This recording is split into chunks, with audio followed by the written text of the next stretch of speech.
Hi and welcome to WakeupData. In this video we will introduce to you another tool that will give you great flexibility and control over your data, filtering.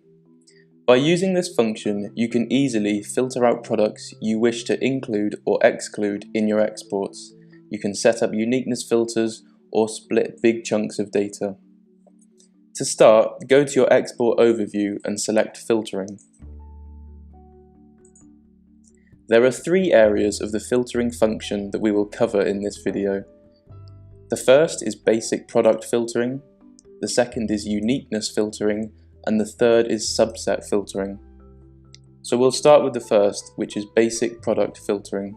This is a way of excluding products that you do not want to include in your export feed. Let's say there is a certain product or set of products that you want to exclude or include based on their IDs. The process here is very simple. Add a filter, set the condition, and when you're done, save the filter. This way the feed no longer contains any of the products matching the ID.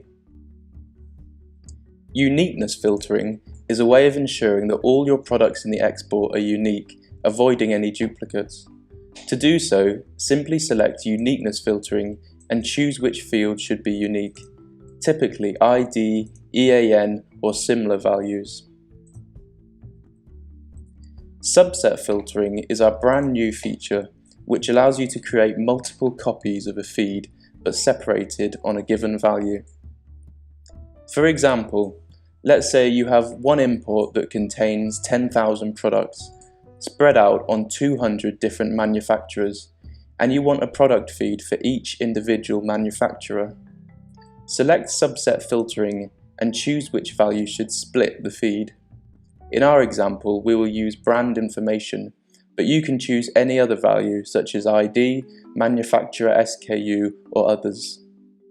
Select brand and activate the subset filtering. Define the subset filters. Choose the brand you wish to split and write it in the filter value field. Furthermore, in the comment field, write any necessary comments. This will only be visible for you.